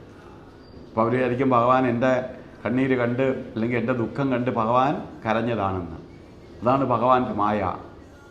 ഭഗവാൻ എന്ത് ഒരാൾ ഇന്ന് ഞാൻ ഭഗവാനോടൊരു കാര്യം ചോദിക്കണം, എന്നൊരു കാര്യം ഭഗവാനോട് എനിക്ക് പറയണം എന്ന് പറഞ്ഞുകൊണ്ട് വീട്ടിൽ നിന്ന് തിരിക്കുകയാണ്. അപ്പോൾ അവിടെ ഭഗവാനെ കണ്ട് തൊഴുതുകൊണ്ടിരിക്കുന്ന സമയത്ത് ഭഗവാൻ എവരെന്താണോ ഉദ്ദേശിച്ചു കൊണ്ടുവന്ന കാര്യമായിരിക്കും അവിടെ നിൽക്കുന്ന ആൾക്കാരോട് പറഞ്ഞുകൊണ്ടിരിക്കുന്നത്. അപ്പോൾ ഈ പറഞ്ഞുകൊണ്ട് വന്ന കാര്യം അവിടെ അസാധുവായി. ഭഗവാൻ അതിന് അങ്ങോട്ട് ചോദിക്കാതെ തന്നെ മറുപടി കൊടുക്കും. അതുപോലെ ഒരാൾ, എനിക്ക് വളരെ അസുഖം, ഇന്നലെ ഉറങ്ങിയില്ല, ഭയങ്കര വയറ്റുവേദനയായിരുന്നു എന്ന് പറഞ്ഞ് ഭഗവാനോട് സങ്കടം പറയാൻ വരികയാണ്. അപ്പോൾ ഇവർ വരുന്ന മാത്രയിൽ പറഞ്ഞു, തൊഴുതുകൊണ്ട് ഇവർ നിൽക്കുമ്പോൾ പറഞ്ഞു, ഞാൻ ഇന്നലെ ശകലം പോലും ഉറങ്ങിയില്ല, എനിക്ക് ഭയങ്കര വയറ്റുവേദനയായിരുന്നു. ഭഗവാൻ തിരിച്ചു പറയണതാണ്, എന്താണോ അവർ പറഞ്ഞുകൊണ്ട് വന്ന അത് ഭഗവാൻ അത് അറിഞ്ഞോടുകൂടി അവരുടെ വയറ്റുവേദന അവസാനിച്ചു. ഭഗവാൻ ഇത് പറയുന്നതോടുകൂടി അവരുടെ ദുഃഖം അവസാനിച്ചു. ഇതെല്ലാം ഭഗവാൻ ഏറ്റെടുത്ത് കൊണ്ടുപോകുന്ന ആശ്രിത വത്സലനും കൂടിയാണ് ഭഗവാൻ ചിന്താലേശൻ. ഭഗവാന്റെ അവിടെ വന്ന പല ഭക്തർക്കും ഈ ചാനലിൽ ഇവിടെ വന്ന് ഇരുന്ന് അഭിപ്രായം പറയാൻ കഴിയാത്ത അവസ്ഥ ഉണ്ടായി. അതുകൊണ്ട് പലരും അവരുടെ ചെറിയ ചെറിയ അനുഭവങ്ങൾ പങ്കുവയ്ക്കണം എന്ന് ആഗ്രഹം പ്രകടിപ്പിച്ചുകൊണ്ട് പല ഭക്തന്മാരും അവരുടെ അനുഭവങ്ങൾ ചുരുങ്ങിയ സമയത്തിനുള്ളിൽ പങ്കുവയ്ക്കുകയുണ്ടായി. നമസ്തേ, എൻ്റെ പേര് മനുകുമാർ. കള്ളിക്കാട് ആശ്രമത്തിൻ്റെ നിന്ന് ഒരു 5 കിലോമീറ്ററാണ് പെരേക്കുളം സ്വദേശ താമസം. ഞാൻ ഈ ആശ്രമമായിട്ടുള്ള ബന്ധം അച്ഛൻ വളരെ കാലമായി, അതായത് അച്ഛൻ കല്യാണം കഴിക്കുന്നതിന് മുമ്പ് തന്നെ സ്വാമിയായിട്ടുള്ള അടുപ്പമാണ്. ആ അടുപ്പമാണ് ഞാനും ഈ ആശ്രമമായിട്ടുള്ള ബന്ധം. ഇപ്പോൾ സ്വാമിയെ കണ്ടു തുടങ്ങിയെന്ന് എനിക്കറിയില്ല, വളരെ ചെറുതിലെ മുതലേ കണ്ടു തുടങ്ങിയതാണ്. എൻ്റെ സഹോദരിയെ എഴുതിച്ചത് സ്വാമിയാണ്. അപ്പം ആ കാലഘട്ടം മുതൽ, ചെറിയ കാലഘട്ടം മുതലേ ഞാൻ കണ്ടു തുടങ്ങിയിട്ടുണ്ട്. തുടർന്ന് എൻ്റെ അടുത്ത് പലരും ചോദിക്കാറുണ്ട്, ഈ ആശ്രമത്തെക്കുറിച്ചിട്ടും സ്വാമിയെക്കുറിച്ചൊക്കെ ചോദിക്കാറുണ്ട്. അപ്പോൾ ഞാൻ പലപ്പോഴും പറയുന്ന ഒരു കാര്യം, ആത്മീയം അല്ലെങ്കിൽ ആ ഒരു ദൈവികമായ കാര്യങ്ങൾ അധികം എനിക്ക് അവയോട് പറയുവാനോ അല്ലെങ്കിൽ അതിനെ ധരിപ്പിക്കാനോ എനിക്ക് സാധ്യമല്ല. അതിന് ഞാൻ ശ്രമിക്കാറുമില്ല. പക്ഷേ ഞാൻ പറയുന്നൊരു കാര്യം, ഞാൻ എൻ്റെ വീട്ടിൽ കണ്ടു കഴിഞ്ഞാൽ ഭക്ഷണം കഴിക്കാനായിട്ട് ഒന്നി എൻ്റെ അമ്മയോ അല്ലെങ്കിൽ സഹോദരിയോ അവരാരെങ്കിലുമൊക്കെ നമുക്ക് പകർന്നു തരുന്നത് കൊരുത്തരുന്നതാണ് നമ്മൾ കഴിക്കുന്നത്. പക്ഷേ ആശ്രമത്തിൽ വരുമ്പോൾ അങ്ങനെയല്ല. എൻ്റെ വളരെ ചെറിയ കാലം മുതൽ, ഞാൻ സ്കൂളിൽ പഠിക്കുന്ന സമയം മുതൽ ചിലപ്പോൾ അച്ഛനായിരിക്കാം കൂടെ വരുന്നത്, വന്നു കഴിഞ്ഞിട്ട് എന്നെ ഇവിടെ നിർത്തിയിട്ട് പോകാറുണ്ട്. അപ്പോൾ സ്കൂളിൽ പഠിക്കുന്ന സമയം മുതൽ ഞാൻ ഇവിടെ നിൽക്കുമ്പോൾ എപ്പോഴും നമ്മൾ ആഹാരം കോരി കഴിക്കാനും അതുപോലെ ഉണ്ടാക്കാനും എല്ലാത്തിനും ആ ചെറിയ സമയം മുതലേ പരിശീലിച്ചിട്ടുണ്ട്. അപ്പോൾ നമുക്ക് എവിടെ പോയാലും ആഹാരത്തിനോട് ഒരു ബുദ്ധിമുട്ടോ കിട്ടുന്ന ആഹാരം കഴിക്കാനോ അല്ലെങ്കിൽ ഉണ്ടാക്കി കഴിക്കാനോ നമുക്ക് ഏതൊരു മടികളുമില്ല. അന്ന് അത് ആണ് ഞാൻ എപ്പോഴും ഭഗവാനെ കുറിച്ച് ആരെങ്കിലും എൻ്റെ അടുത്ത് ചോദിക്കാൻ പറയുന്നത്. നമുക്ക് എപ്പോൾ പോയാലും ആഹാരവും കിടക്കാനുള്ള സൗകര്യവും നമുക്കുണ്ട്. അപ്പോൾ അതാണ് ഞാൻ എൻ്റെ മുന്നിലുള്ള ഒരു ദൈവമായി കാണുന്നത്. അപ്പം അന്നം ഈശ്വരനാണ് എന്ന് ഉള്ളത് തന്നെയാണ് സ്വാമിയുടെ എപ്പോഴും സ്വാമി പറയാറുള്ളത്. വളരെ സ്വാമി ജോലി ചെയ്ത് ആഹാരം കൊടുത്തിരുന്ന സമയം മുതൽ, കള്ളിക്കാട് ആശ്രമത്തിൽ വരുന്നവർക്ക് ആഹാരം കൊടുത്തിരുന്ന സമയം മുതൽ, കൊച്ചുനാളിൽ മുതൽ നമ്മൾ റോഡിൽ, മെയിൻ റോഡിൽ, ആശ്രമത്തിൻ്റെ റോഡിൻ്റെ സൈഡിലായിരുന്നു നമ്മളെ വാർഷിക ഉത്സവങ്ങൾ നടക്കുമ്പോഴായാലും ശരി തന്നെ, അഖണ്ഡനാമങ്ങൾ നടക്കുമ്പോഴായാലും ശരി തന്നെ അന്നദാനം നടത്തുന്നത്. അപ്പോൾ റോഡിൻ്റെ വക്കിലിരുന്ന് നമ്മൾ അന്നദാനം കഴിച്ചുകൊണ്ടിരുന്ന, വാഹനങ്ങൾ ഇങ്ങനെ പൊയ്ക്കൊണ്ടിരിക്കുമ്പോഴും അന്നദാനം കഴിച്ചിരുന്നതാണ്. ആ അന്നദാനം നമ്മൾ മറ്റൊരിടത്തും കിട്ടിയിട്ടുമില്ല. ആ സമയങ്ങളിൽ ഒരു അമ്പലത്തിലോ ഒരു ദൈവികമായിട്ടുള്ള ഒരിടത്തും അങ്ങനെ ആഹാരം കൊടുക്കുന്നതായിട്ട് നമ്മൾ അറിവിലില്ല. ആദ്യമായിട്ട് നമുക്ക് അന്നദാനം തന്നിട്ടുള്ളതോ അല്ലെങ്കിൽ സ്വതന്ത്രമായി കഴിക്കാനോ പറ്റിയിട്ടുള്ളത് ആശ്രമത്തിൽ വരുമ്പോഴാണ്. അത് എപ്പോഴും നമ്മുടെ മനസ്സിലും ആഹാരം കിട്ടുമ്പോഴൊക്കെ അല്ലെങ്കിൽ ആഹാരം കഴിക്കുന്ന സമയത്തൊക്കെ നമുക്ക് ഓർക്കാൻ പറ്റുന്ന ഒരു മുഖമാണ് ഭഗവാന്റേത്. മറ്റ് സുഖസൗകര്യങ്ങളോ മറ്റു കാര്യങ്ങളോ നമുക്ക് ആവശ്യം പോലെ കിട്ടിയിട്ടുണ്ട്. അതുപോലെ എല്ലാവർക്കും കിട്ടിയിട്ടുണ്ടാവും. പക്ഷേ എന്നാലും എല്ലാവരും ഒരു സമയം ഒരു നേരമെങ്കിലും ഭഗവാനെക്കുറിച്ച് ചിന്തിക്കുന്ന സമയം ആഹാരത്തിൻ്റെ സമയമായിരിക്കുമെന്ന് ഞാൻ വിശ്വസിക്കുന്നു. ഓരോ സമയം ബന്ധിതമായി ഏത് സമയത്ത് വന്നാലും ആഹാരം കഴിക്കാൻ പറ്റുന്നൊരു സ്ഥലമാണ്. അന്നദാനത്തിന് വളരെ പ്രാധാന്യമുള്ള സ്ഥലമാണ്. അന്നദാനം നടത്തുന്നതും ചെയ്യുന്നതും കഴിക്കുന്നതും അത് ദൈവികമായിട്ട് തന്നെയാണ് കാണുന്നത്.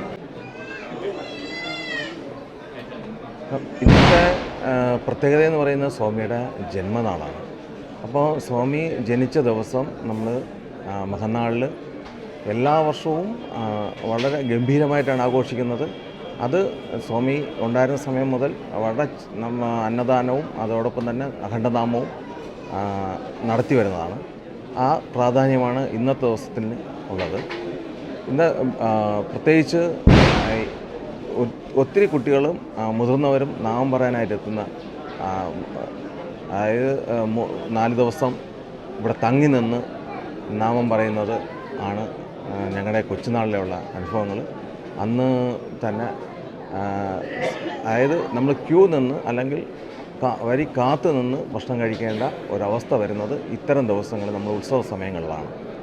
ആ സമയങ്ങളിൽ നമ്മൾ വളരെയധികം വെയിറ്റ് ചെയ്ത് കാത്തിരുന്ന് ഭക്ഷണം കഴിക്കേണ്ടി വരുന്നത്. ബാക്കി ഏത് സമയത്തായാലും ശരി നമുക്ക് എപ്പോഴും വേണം ഭക്ഷണം കഴിക്കാൻ പറ്റുന്നതാണ്. തിരുനാൾ ദിവസം നമ്മുടെ ചെറുതിലെ പോലും ഞങ്ങൾക്ക് ഓണത്തിന് നമുക്ക് ഡ്രസ്സ് എടുത്ത് തരികയോ അല്ലെങ്കിൽ ഭയങ്കരമായ സദ്യ ഉണ്ടാക്കി കഴിക്കലോ കുറവാണ്. പക്ഷേ തിരുനാൾ ദിവസം, സ്വാമിയുടെ തിരുനാൾ ദിവസവും വാർഷിക ദിവസങ്ങളിൽ നമ്മൾ പുതിയ ഡ്രസ്സുകളെടുക്കുകയും നാമത്തിൽ പങ്കെടുക്കുകയും കുമ്പോടത്തിൽ പങ്കെടുക്കുകയും അതിനോടൊപ്പം തിരുനാൾ സദ്യ തിരുനാൾ ദിവസം ആശ്രമത്തിൽ തന്നെ തങ്ങി ദിവസങ്ങളോളം, ചിലപ്പോൾ ഒരാഴ്ചയോ അല്ലെങ്കിൽ 3 ദിവസം 4 ദിവസം 5 ദിവസമൊക്കെ മാക്സിമം പറ്റുന്ന ദിവസങ്ങളിൽ തങ്ങി നിന്ന് ഇവിടുത്തെ ഓരോ കാര്യങ്ങളിലും ശ്രദ്ധ ചെലുത്തി കൂടെ നിന്ന് എല്ലാവരോടൊപ്പം ചേർന്ന് നിന്ന് പ്രവർത്തിക്കുന്ന ദിവസമാണിന്ന്. നമുക്ക് ഇന്നത്തെ ദിവസം കാണുമ്പോൾ നമുക്ക് പരിചയമില്ലാത്ത ഒത്തിരി മുഖങ്ങളുണ്ട്. തീർച്ചയായും അങ്ങനെ വരാൻ സാധ്യത കുറവാണെങ്കിൽ പോലും നമ്മൾ പലപ്പോഴും ശ്രദ്ധിക്കുക, ഓരോ ജന്മങ്ങളാഘോഷം വരുമ്പോഴും പരിചയമില്ലാത്ത ഒത്തിരി മുഖങ്ങൾ അവരുമായി നമ്മൾ ഒരു 2 മിനിറ്റ് സംസാരിക്കുകയാണെങ്കിൽ അവരിൽ നിന്ന് അറിയാൻ കഴിയുന്നത് ഏതോ ഇത്രയും കൊല്ലങ്ങളായിട്ടുള്ള ആവശ്യമായിട്ടുള്ള ബന്ധമാണ്. അപ്പോൾ അത്രമാത്രം ജനങ്ങളാണ് നമ്മുടെ സ്വാമിയെ തേടി വന്നിരുന്നതും സ്വാമി അനുഗ്രഹം വാങ്ങാനായിട്ടും ഈ പുണ്യഭൂമിയിലെത്തിയിരുന്നത്. അതൊക്കെ ആലോചിക്കുമ്പോൾ നമുക്ക് തന്നെ ഇപ്പം തന്നെ നമ്മൾ ചിലപ്പോൾ പരിചയമില്ലാത്തൊരു മുഖം കണ്ടാൽ നമ്മൾ ചോദിക്കുന്നു, നമ്മളവിടെ അടുത്ത് സംസാരിക്കുമ്പോൾ 2 മിനിറ്റ് സംസാരിക്കാൻ എവിടെ നിന്ന് വരുന്നത് എന്തൊക്കെയാണ് ചോദിച്ചു കഴിഞ്ഞാൽ അവർ ഇതിന് മുമ്പ് വർഷങ്ങളായിട്ട് വരുന്ന ആൾക്കാരായിരിക്കും. അപ്പോൾ അവർ എന്താണെന്ന് വെച്ചാൽ നമ്മളെപ്പോലെ അധികം നിൽക്കുന്നില്ല, അവർ വരുന്നു, സ്വാമിയെ കാണുന്നു, പിന്നെ പ്രസാദം കഴിക്കുന്നു, അന്നദാനം കഴിക്കുന്നു, അവർ യാത്ര ചോദിക്കുന്നു, പോകുന്നു. എന്നാൽ അവർ വന്നിട്ട് അത് എല്ലാം ആരാണ് എന്താണെന്നുള്ള സ്വാമിക്ക് മാത്രമേ അറിയാം. പലപ്പോഴും നമുക്ക് തന്നെ കൂടെ നിന്നിരുന്നാൽ പോലും നമുക്ക് തന്നെ പലപ്പോഴും ഇത് പരിചയം തോന്നിയെന്ന് വരില്ല. പക്ഷേ ജന്മങ്ങൾ കൊണ്ടുള്ള പരിചയമായിരിക്കും അവർക്ക് സ്വാമിയായിട്ടുള്ളത്. അതുകൊണ്ട് നമുക്ക് ഒരാളിനെ പോലും മാറ്റി നിർത്താനോ ഇന്ന് നമുക്ക് പരിചയമില്ല എന്ന് പറഞ്ഞിട്ട് ഇവിടെ നിന്ന് വരുന്നൊന്നോ ഉറച്ചു ചോദിക്കാനോ സാധ്യമല്ല. കാര്യം അവർക്ക് വർഷങ്ങളായിട്ടുള്ള സ്വാമിയായിട്ടുള്ളത് ഇപ്പോൾ പരിചയമുണ്ടാകും. നമുക്ക് അത് നമ്മൾ വളരെയധികം ശ്രദ്ധിച്ചാണ് നമ്മൾ ഓരോ സമയം ഓരോരുത്തരെ കാണുമ്പോഴും ഇടപെടുന്നത്. അങ്ങനെ ഇടപെട്ടാൽ മാത്രമേ അവർക്ക് അത് വിഷമം കൂടാതെ അവരും ആശ്രമത്തിൽ സന്തോഷത്തോടെ മടങ്ങിപ്പോകാൻ സാധിക്കും. വിഷമിപ്പിക്കാതെ അവരെ വിടുന്നതിന് വേണ്ടിയിട്ട് നമ്മൾ തന്നെ പരിചയമില്ലാത്ത മുഖങ്ങൾ കണ്ടാൽ നമ്മളങ്ങനെ ചോദിക്കാതെ എവിടെ നിന്ന് വരുന്നു കാര്യങ്ങൾ ചോദിക്കുമ്പോൾ ചിലപ്പോൾ അവർ വർഷങ്ങളായിട്ടുള്ള അടുപ്പക്കാരായിരിക്കും. അവരും വരുന്നത് ഈ തിരുനാളിനാണ്. നമ്മൾ നോട്ടീസ് അടിക്കുന്നില്ല, നമ്മൾ പരസ്യം ചെയ്യുന്നില്ല, ഇതൊന്നും ചെയ്യുന്നില്ല. പക്ഷേ എങ്ങനെ അവർ എത്തിപ്പെടുന്നു എന്നുള്ളത് നമുക്ക് അതിശയം. അതായത് ഒരു മൈക്ക് പോലും ഒരു ഹാണോ സ്പീക്കറോ ഒന്നും തന്നെ നമ്മൾ ഉപയോഗിക്കുന്നില്ല. 4 ദിവസത്തെ അഖണ്ഡനാമവും അന്നദാനവും നടക്കുമ്പോൾ ഈ നാട്ടിൽ നിന്നല്ല മറുനാട്ടുകളിൽ നിന്നും വിദേശങ്ങളിൽ നിന്ന് വരെ ആൾക്കാർ എത്തിച്ചേരുന്നു. അതൊന്നും ആരും പറഞ്ഞിട്ടല്ല, അവർക്ക് കൃത്യമായ ദിവസം ഓർമ്മയുള്ളതുകൊണ്ടും അതിന് കണക്കാക്കിയുള്ള ഇവിടെ എന്തൊക്കെ പരിപാടികളുണ്ട് എന്നുള്ളത് നാമജപാലിശ്വരന് പൂജയാലിശ്വരന് അവർക്ക് എല്ലാവർക്കും കാണാപ്പാടമാണ്. ഒരു പ്രാവശ്യം വന്നവർക്കും കാണാപ്പാടമാണ്. അങ്ങനെ ആണ് അവർ വന്ന് സ്വാമിയെ കാണുന്നതും അനുഗ്രഹം വായിക്കുന്നത്. അപ്പോൾ സ്വാമി സമാധിക്ക് ശേഷമുള്ള 3ാമത്തെ ജന്മദിനമാണ് ആഘോഷിക്കുന്നത്. ഇത് നമ്മൾ വളരെ ഭംഗിയായിട്ട് സന്തോഷത്തോടുകൂടി ആണ് ആചരിക്കുന്നത്. നമുക്ക് സദ്യ എന്ന് പറയുമ്പോൾ നമ്മൾ രാവിലെ കാപ്പി കൊടുത്തു തുടങ്ങിക്കഴിഞ്ഞാൽ ഒരു 10 മണി കഴിയുമ്പോൾ 10:30 സദ്യ ആരംഭിക്കും. 10:30 സദ്യ ആരംഭിച്ചാൽ തിരുനാൾ സദ്യ ആയാലും ശരി തന്നെ മറ്റുള്ള ദിവസങ്ങളിലായാലും ശരി തന്നെ ഈ ഉത്സവ സമയത്തുള്ള സദ്യകളെന്ന് പറയുന്നത് രാവിലെ 11 മണിക്ക് തുടങ്ങിയാൽ 10:30-11 മണിക്ക് തുടങ്ങിയാൽ അത് നീണ്ടു നിൽക്കുകയും അത് 5 മണി വരെ 5 മണിക്ക് ശേഷം വരുന്നവർക്കും ആഹാരം കൊടുക്കാറുണ്ട്. ഒരു തടസ്സവും കൂടി എത്ര ആൾ വന്നാലും എത്ര ഭക്തർ വന്നാലും അവർക്ക് ആഹാരം കഴിച്ച് തൃപ്തിയോടുകൂടി ആഹാരം കഴിച്ച് മടങ്ങാൻ പറ്റുന്ന രീതി ഇത്ര ഭംഗിയായിട്ടും സന്തോഷത്തോടും കൂടി കൊടുക്കുന്ന ഒരു അന്നദാനം മറ്റ് എവിടെയും നമുക്ക് കാണാൻ സാധിക്കുമെന്ന് തോന്നുന്നില്ല. അത്ര വളരെ ഗംഭീരമായിട്ടാണ് സദ്യ നടത്തുന്നത്. അതിനോടൊപ്പം അതിന് വേണ്ടിയിട്ട് ജനപങ്കാളിത്തം എന്ന് പറയുന്നത് എത്രയെങ്കിലും അകന്ന സ്ഥലങ്ങളിൽ നിന്നും ആൾക്കാർ ഇതിലേക്ക് വേണ്ടിയിട്ട് വന്ന് അന്നദാനത്തിന് വേണ്ടിയിട്ട് മാത്രം സമയം കണ്ടെത്തി വന്ന് സ്വാമി അന്നദാനം കഴിക്കാനും ശ്രമിക്കുന്ന ആൾക്കാരാണ് ഏറ്റവും കൂടുതൽ. ഇവിടെ നിങ്ങൾക്ക് തന്നെ കാണുമ്പോൾ തന്നെ അറിയാം എന്തുമാത്രം ജനപങ്കാളിത്തം ഉണ്ടെന്ന്. ഇതൊന്നും ആയിട്ടില്ല, ഇനിയും വന്നുകൊണ്ടിരിക്കുന്നേ ഉള്ളൂ. അവർ ഓരോരുത്തരും ജോലി സ്ഥലത്തും ഉള്ളവരാ, ജോലിക്ക് പോയിരിക്കുന്നവരാണ് ശരി തന്നെ. അവിടെ നിന്നും പെർമിഷൻ എടുത്തെങ്കിലും വന്ന് ഒരു നേരം ആഹാരം കഴിക്കാതെ പോകാൻ അവർക്ക് സാധ്യമല്ല. അവരും വന്ന് കഴിക്കുന്ന ആൾക്കാരാണ്. അങ്ങനെ ഒത്തിരി പേര് ഇനിയും വരാനുണ്ട്, ആൾക്കാർ വന്നുകൊണ്ടിരിക്കുന്നു. അത് അന്നദാനത്തിൻ്റെ ഒരു മഹത്വമാണ്. സ്വാമിക്ക് നമുക്ക് ഈശ്വരൻ സ്വാമിയാണെങ്കിലും സ്വാമി പറയുന്നത് അന്നമാണ് ഈശ്വരൻ എന്താണ് എപ്പോഴും സ്വാമി പറയുന്നത്. അപ്പോൾ ആഹാരത്തിനോട് അത്രയും പ്രാധാന്യവും ദൈവീകമായ ഭക്തിയും നമുക്ക് ഏവർക്കുണ്ട്. ആഹാരമില്ലാതെ നമുക്കൊരു സമയം പോലും കഴിച്ചു കൂട്ടാൻ പാടില്ല, പറ്റത്തില്ല. അത് ഏത് സമയത്ത് വന്നാലും ഇവിടെ സന്തോഷത്തോടുകൂടി വിളമ്പി തരുന്ന ആൾക്കാരെയും ഭക്തരെയാണ് നമുക്ക് കാണാൻ സാധിക്കുന്നത്. സ്വാമിയെ മനസ്സിൽ ധ്യാനിച്ചുകൊണ്ട് എനിക്ക് സ്വാമിയെക്കുറിച്ച് പറയണമെന്നുണ്ടെങ്കിൽ ഒരുപാട് പറയാനുണ്ട്. എങ്കിലും ഞാൻ കുറച്ച് കാര്യങ്ങൾ ഞാൻ പറയാം. എൻ്റെ പേര് ശ്രീകുമാർ എന്നാണ്. ഞാൻ മരപ്പണി ആണ് എൻ്റെ ജോലി. ഞാൻ ഒരുപാട് വർഷത്തിന് മുമ്പ് ഈ ആശ്രമത്തിന് വഴി ഇതിൻ്റെ നടയിൽ കൂടി അങ്ങോട്ടും ഇങ്ങോട്ടും പോയിട്ടുണ്ടെങ്കിലും എനിക്ക് ഒരു ദിവസം പോലും ഇവിടെ കയറാൻ പറ്റിയിട്ടില്ല. ഞാൻ ആദ്യമായിട്ട് ഇവിടെ വരുന്നത് 91-ലാണ്. 91 ഞാനിവിടെ വരുമ്പോൾ ഇതേപോലെ ഒരു വാർഷികത്തിനാണ്, ജന്മാളദിനം. അന്ന് സ്വാമിയെ ഞാൻ ആദ്യമായിട്ട് കാണുന്നത് അന്നാണ്. അന്ന് ഇങ്ങനെ സദ്യ എല്ലാം കഴിഞ്ഞ് ഞാൻ ഒരുപാട് സമയം ഇവിടെ ഉണ്ടായിരുന്നു. ലാസ്റ്റിൽ ഞാൻ ആദ്യമായിട്ട് എനിക്ക് എന്നെ ആകർഷിച്ച ഒരു കേസ് ആഹാരം ഒരു 3 മണിയൊക്കെ ആയപ്പോൾ സ്വാമി ഒന്ന് ചോദിച്ചു, ഇത് തികയോ പിള്ളയെന്ന് ചോദിച്ചു. അന്ന് ഇവിടെ നിന്നത് അനിക്കുട്ടൻ ചേട്ടനാണ്. പക്ഷേ അനിക്കുട്ടൻ ചേട്ടനാണെന്ന് അന്ന് എനിക്ക് പേരറിയില്ലായിരുന്നു. ഒരു കഷണ്ടിയുള്ള തടിച്ച ഒരാളായിരുന്നു. ഇപ്പോഴാണ് എനിക്ക് അനിക്കുട്ടൻ ചേട്ടനെന്ന് അറിയാവുന്നത്. അപ്പോൾ അനിക്കുട്ടൻ ചേട്ടൻ പറഞ്ഞ് കുറച്ച് ചോറേ ഉള്ളു, തികയുമെന്ന് അറിയില്ല എന്ന് പറഞ്ഞപ്പോൾ സ്വാമി പറഞ്ഞു, തികയും പിള്ളേ, ഇത്രയും പറഞ്ഞു. ഞാനത് എൻ്റെ മനസ്സിൽ കണ്ട കാര്യമാണ്. എൻ്റെ നേരിൽ കണ്ട കാര്യം. ചോറ് അതേപോലെ കിടക്കുകയും ആൾക്കാർ ഇഷ്ടംപോലെ വരുന്നവർക്ക് ഇങ്ങനെ ചോറ് കൊടുത്തുകൊണ്ട് വരും. അത് സത്യത്തിൽ അതെനിക്ക് വളരെ എന്നെ ആകർഷിച്ചൊരു കേസ്. അതേപോലെ പിന്നെ ഞാൻ വരുന്നത് 96 പിന്നെ വരാൻ പറ്റുള്ളൂ എനിക്ക്. അത് കഴിഞ്ഞ് ഞാൻ 93 വെളിയിൽ പോയി. പിന്നെ 96 ഞാൻ വന്നു. അപ്പോഴും ഇതേപോലെ ഇവിടെ വരാനും സദ്യയിലും ഒക്കെ ഇങ്ങനെ പങ്കെടുക്കാനും ഒക്കെ പറ്റിയിട്ടുണ്ട്.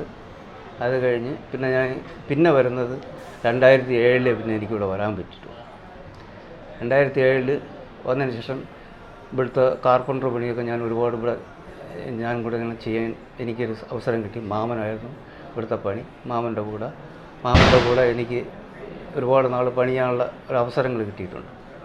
അപ്പോൾ സ്വാമിയായിട്ട് കൂടുതൽ അടുത്ത് ഇടപഴകാനും സ്വാമിയിൽ നിന്നും ഒരുപാട് കാര്യങ്ങളെനിക്ക് സമ്മാനമായിട്ടും അദ്ദേഹത്തിൻ്റെ കൈകൊണ്ട് വാങ്ങാനും ഒക്കെ ഉള്ള ഭാഗ്യം ഉണ്ടായിട്ടുണ്ട്. പിന്നെ എന്നെ സ്വാധീനിച്ച വേറൊരു കേസെന്ന് പറഞ്ഞാൽ, ഞാൻ മെല്ലിൽ തടി കറുത്തുകൊണ്ട് നിന്ന സമയത്ത് ഞാനിങ്ങനെ ഫ്രണ്ടിലോട്ട് ചെന്ന സമയത്ത് വാള് പൊട്ടിയതാണെന്നറിയില്ല, എന്തോ ഒരു വലിയ സൗണ്ട് കേട്ടു. ഞാൻ ഫ്രണ്ടിലോട്ട് ഓടാതെ ബാക്കിലോട്ട് എന്നെ ആരോ 2 പ്രാവശ്യം പിടിച്ച് ബാക്കിലോട്ട് എന്നെ ആക്കി. അല്ല, ഞാൻ ഫ്രണ്ടിലോട്ട് ഓടിയിരുന്നെങ്കിൽ ആ വാളെൻ്റെ പുറത്ത് ചുറ്റിയെന്നെ. അതെനിക്ക് ഭയങ്കരമായൊരു ഇതാണ്. സ്വാമി എന്നെ അന്ന് രക്ഷിച്ചത് തന്നെയാണ്. സ്വാമി തന്നെയാണ് എന്നെ പിടിച്ച് മാറ്റിയെന്നൊക്കെ അതെനിക്ക് നല്ലൊരു വിശ്വാസമുണ്ട്. ഇവിടെ വന്ന് സ്വാമി നമ്മളെ കണ്ടാൽ ഉടനെ ചോദിക്കും, ജോലി ഉണ്ടായിരുന്നോ എന്ന് ചോദിക്കും. ജോലി ഉണ്ടായിരുന്നു അല്ലെങ്കിൽ ഇല്ല എന്ന് പറഞ്ഞാൽ പോയി ഭക്ഷണം എന്തെങ്കിലും കഴിക്കുക എന്നാണ് ആദ്യം പറയുന്നത്. അത് അദ്ദേഹം നമ്മളോട് കാണിക്കുന്ന ഏറ്റവും വലിയ കാര്യമാണ്. അദ്ദേഹം ആഹാരം കഴിപ്പിച്ചിട്ട് ഇവിടെ ആര് വന്നാലും വിടുകയുള്ളൂ. അതൊരു ഇതാണ്. വന്ന ഉടനെ നമ്മളെ ജോലി തിരക്കും, ജോലി ഉണ്ടോ എന്ന് ചോദിക്കും, ഭക്ഷണം കഴിച്ചോന്നും ഭക്ഷണം കഴിപ്പിച്ചിട്ടേ വിടുകയുള്ളൂ. അതേപോലെ ഇവിടെ എന്തെങ്കിലും ജോലി ചെയ്താൽ അദ്ദേഹത്തിൻ്റെ കൈകൊണ്ട് തന്നെ എനിക്ക് ഒരുപാട് പ്രാവശ്യം പൈസകൾ തന്നിട്ടുണ്ട്. പൈസ അല്ലെങ്കിൽ പറയും പോയി ഓഫീസിൽ നിന്ന് വാങ്ങിച്ചോളാമെന്ന് പറയും. ഓഫീസിൽ നിന്ന് വാങ്ങിക്കാതെ പോയാൽ വഴക്ക് പറയും കൃത്യമായിട്ട് പൈസ വാങ്ങിച്ചിട്ട് ഇവിടുന്ന് നമ്മളെ വിടുകയുള്ളായിരുന്നു. അങ്ങനെ ഒരുപാട് കാര്യങ്ങൾ പറയാനുണ്ട്. ഓം സദാശിവസമാരംഭാം ശങ്കരാചാര്യമധ്യമാം അസ്മദാചാര്യപര്യന്താം വന്ദേ ഗുരുപരമ്പരാം. ഞാൻ ഭാഗവത സപ്താഹാചാര്യൻ കരിയം സോമശേഖരൻ. കഴിഞ്ഞ 20 വർഷമായി ഭഗവാനെ കാണാനുള്ള ഭാഗ്യം സിദ്ധിച്ച അപൂർവ ആൾക്കാരിൽ ഒരുവനാണ് ഈ എളിയവൻ. അതിന് നിമിത്തമായത് എൻ്റെ ഒരു കുടുംബ ബന്ധുവായിരുന്ന ശ്രീ സുകുമാരൻ നായർ സാറായിരുന്നു. അദ്ദേഹം എന്നെ പല പ്രാവശ്യവും ഇവിടെ വരാൻ എന്നെ ക്ഷണിച്ചിട്ടുണ്ടായിരുന്നു. പക്ഷെ അന്ന് ഞാനൊക്കെ അന്ന് ചിന്തിച്ചിരുന്നത് ഒരു ആൾദൈവ സങ്കല്പത്തിലാണ് ഭഗവാനെ കണ്ടിരുന്നത്. അതിൻ്റെ അജ്ഞത മൂലമാണെന്ന് പിന്നെ എനിക്കത് മനസ്സിലായി. കല്ലുകളിൽ മാത്രമേ ഈശ്വര ചൈതന്യം ഉള്ളൂ എന്ന് വിശ്വസിച്ചിരുന്ന കാലഘട്ടത്തിലായിരുന്നു സുകുമാര സാറിൻ്റെ ക്ഷണം. അപ്പോൾ അദ്ദേഹത്തെ ക്ഷണിച്ചപ്പോഴത്തേക്ക് ഞാൻ ഭഗവാൻ ചിന്താലേശനെ ഞാൻ ഒരു ആൾദൈവം എന്നുള്ള സങ്കല്പത്തിലാണ് അന്ന് കണ്ടിരുന്നത്. പക്ഷെ അതെല്ലാം ഒരു അനുഭവത്തിൽ കൂടി എല്ലാം മാറ്റി ഭഗവാൻ തന്നെ എനിക്ക് മാറ്റി തന്ന അജ്ഞതയെ മാറ്റി ജ്ഞാനത്തിലേക്ക് എന്നെ പിടിച്ചു കയറ്റിയ മഹാഗുരുവാണ്, മഹാ അവധൂതനാണ് ചിന്താലേശൻ. സുകുമാരസ്വാറുമായിട്ടൊരു കാശിയാത്രയ്ക്ക് പോകുന്ന സമയത്ത് ഭഗവാനോട് യാത്ര പറയാനായിട്ട് സുകുമാര സാർ പറഞ്ഞതനുസരിച്ചാണ് ഞാനിവിടെ വരുന്നത്. അദ്ദേഹം പറഞ്ഞ വാക്കുകൾ എനിക്ക് ഇപ്പോഴും ഓർമ്മയുണ്ട്. സുകുമാരനാരെ കൊണ്ടുവരൂ. പക്ഷേ സുകുമാരനാർ സാറിന് അവിടെ ഒരു മോക്ഷപ്രാപ്തി ഉണ്ട് എന്നുള്ള വിവരം എനിക്കറിയില്ലായിരുന്നു. ഭഗവാൻ ഇതെല്ലാം മുൻകൂട്ടി കണ്ടിരുന്നു. കാശിയാത്ര കഴിഞ്ഞ് വരുന്ന വഴിക്ക് സുകുമാരനാർ സാറിനെ ഭഗവാൻ തൻ്റെ സ്ഥാനത്തേക്ക് വിളിച്ചിരിക്കുന്നു. അന്ന് മുതലാണ് എനിക്ക് ഭഗവാനുമായിട്ട് കൂടുതൽ അനുഭവങ്ങൾ എനിക്കുണ്ടാകുന്നത്. അന്യനാട്ടിൽ വെച്ച് ഒരു ജീവൻ വേർപെടുമ്പോൾ ഉണ്ടാകുന്ന ഒരു മാനസിക സംഘർഷവും എന്ത് ചെയ്യണമെന്ന് അറിയാതെ പാലിച്ചു നിന്നപ്പോഴത്തേക്ക് ഭഗവാൻ പ്രത്യക്ഷമായി എൻ്റെ മുമ്പിൽ പ്രത്യക്ഷപ്പെട്ട് എനിക്ക് വേണ്ട എല്ലാ സഹായങ്ങളും അദ്ദേഹത്തിൻ്റെ ആ ചേതനറ്റ ശരീരത്തെ തിരിച്ച് വീട്ടിലെത്തിക്കാൻ ഭഗവാൻ ആടിയ ലീലകൾ ഓർമ്മിക്കുമ്പോഴത്തേക്ക് എനിക്ക് ഇപ്പോഴത് അവിസ്മരണീയമായ ഓർമ്മകളായി ഇന്നും എൻ്റെ മനസ്സിൽ ഓളം തട്ടിക്കൊണ്ടിരിക്കുകയാണ്. അത്രത്തോളം നാഗപ്പൂരിൽ വെച്ച് സംഭവം നടക്കുമ്പോഴത്തേക്ക് ഒരു ഭാഷയോ പരിചയക്കാരും ഇല്ലാത്ത ഒരു ദേശത്ത് വെച്ച് എന്ത് ചെയ്യണമെന്ന് അറിയാതെ ഇങ്ങനെ പകച്ചിരുന്ന സമയത്ത് ഭഗവാൻ എല്ലാ സ്ഥലത്തും ഓരോ വേഷത്തിൽ പ്രത്യക്ഷപ്പെട്ട് എനിക്ക് വേണ്ട എല്ലാ സഹായങ്ങളും ചെയ്ത് തന്നെ അത്ഭുത കാഴ്ചകളിലേക്ക് എന്നെ കൊണ്ടുപോയി എന്ന് വേണം പറയാനായിട്ട്. നമ്മുടെ നാട്ടിൽ വെച്ച് ഒരു സംഭവം ഇങ്ങനെ നടന്നാൽ പോലും നമുക്ക് വളരെ എളുപ്പമായിട്ട് ആ കർമ്മം വളരെ നല്ല രീതിയിൽ തീർക്കാൻ പറ്റില്ല. പക്ഷേ അന്യനാട്ടിൽ വെച്ച് കൂടെ വന്ന ഒരു തീർത്ഥാടകൻ സുകുമാര സാറ് ഇവൻ വേർപെട്ടപ്പോഴേക്ക് ഒരു അല്ലലുമില്ലാതെ ഒരു പ്രയാസവുമില്ലാതെ അദ്ദേഹത്തിൻ്റെ ആ ശരീരത്തെ തിരിച്ചു കൊണ്ടുവരാൻ സഹായിച്ച അന്ന് മുതലാണ് എനിക്ക് ഭഗവാനോട് അതൊരാൾ ദൈവമല്ല സാക്ഷാൽ അവതാരമൂർത്തിയാണെന്ന് എനിക്ക് മനസ്സിലാക്കി തന്ന ധാരാളം അനുഭവങ്ങൾ അതിനുശേഷവും ധാരാളം ഉണ്ടായിട്ടുണ്ട്. അതിനുശേഷം എന്നോട് കാണിച്ച വാത്സല്യം ഇന്നും ചുരിഞ്ഞുകൊണ്ടേയിരിക്കുന്നു എന്നിലേക്ക്.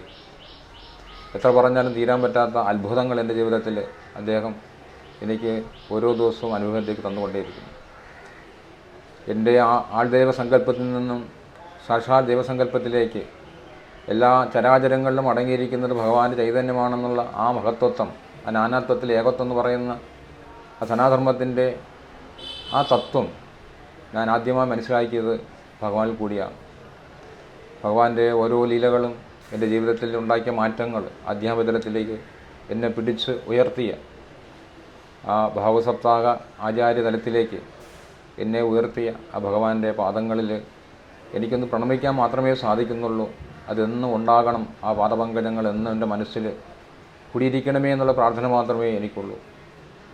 ഒരു അവധൂത സങ്കല്പത്തിൽ ഇവിടെ എന്നും നിറഞ്ഞിരിക്കുന്ന ഈ ഭൂമിയിൽ എല്ലാവരുടെയും ധാരണ അദ്ദേഹത്തിൻ്റെ ആ സമാധിക്ക് ശേഷം ആ ദേഹം മാത്രമേ പോയിട്ടുള്ളൂ. ദേഹം എന്നായാലും നശിക്കേണ്ടതാണ്, ദേഹി എപ്പോഴും കാണുമെന്നുള്ള തത്വത്തിലേക്ക് ഇന്നും ചിന്താലയ ആശ്രമത്തിൽ തളം കെട്ടി നിൽക്കുന്ന ആ ചൈതന്യത്തെ ദർശിക്കാൻ ചിലവരൊക്കെ ആ പഴയ തലത്തിൽ എൻ്റെ മനസ്സിൻ്റെ പഴയ തലം പോലെയുള്ള ആ ഒരു വിശ്വാസത്തിൽ ചിലവരൊക്കെ ആ ധാരണയിലാണ് ഇന്നും കഴിയുന്നത്. ഭഗവാന്റെ ആ ഭൗതിക ശരീരം മാത്രമേ മറഞ്ഞിട്ടുള്ളൂ. ആ ചൈതന്യം ഇന്നിവിടെ തളം കെട്ടി നിൽക്കുന്നു. അങ്ങനെയുള്ളൊരു ചൈതന്യവറ്റ ഭൂമിയാണ് ചിന്താലയാശ്രമം. ചിന്തിക്കുന്നവർക്ക് ഭഗവാന്റെ ചിന്തകളെ വളർത്തിയെടുക്കാനും ആ ഭഗവത് ചിന്തകളെ ഉറപ്പിക്കാനും അതിനുവേണ്ടി ഒരു ആലയം പോലെ, ഒരു സംരക്ഷണമൂർത്തി പോലെ ഇങ്ങനെ നമുക്ക് വേണ്ടി അവതരിച്ച ആ മഹാചൈതന്യം ഇന്നും ഇവിടെ കുടികൊള്ളുന്നു എന്ന് പറഞ്ഞാൽ അതിൻ്റെ അനുഭവങ്ങൾ ഇങ്ങനെ പ്രസരിപ്പിച്ചുകൊണ്ടേയിരിക്കുന്നു ഭഗവാൻ. എനിക്ക് വാക്കുകൾ കിട്ടുന്നില്ല ഭഗവാനെ പറ്റി പറയാൻ. എന്തെങ്കിലും ഞാൻ പറഞ്ഞതിൽ എന്തെങ്കിലും കുറവുകളോ തെറ്റുകളുണ്ടെങ്കിൽ ഭഗവാനെ അടിയറോട് ക്ഷമിക്കണമെന്ന് മാത്രം പറഞ്ഞുകൊണ്ട് പാദമങ്ങളിൽ ഞാനിതാ വീണ്ടും നമസ്കരിക്കുന്നു. ഹരിയോം. ചിന്താലയ ആശ്രമം, ഞാനൊരു ആശ്രമ വിശ്വാസിയാണ്. ഏകദേശം ഒരു 40 വർഷത്തിന് മുൻപ് ഈ ആശ്രമവുമായി എനിക്ക് ബന്ധമുണ്ട്. 40 വർഷങ്ങൾക്ക് മുൻപ് ഈ ആശ്രമം ഇന്ന് കാണുന്ന ആശ്രമത്തിലല്ല രൂപം കൊണ്ടിരുന്നത്. ഓലമേഞ്ഞ ആശ്രമമായിരുന്നു.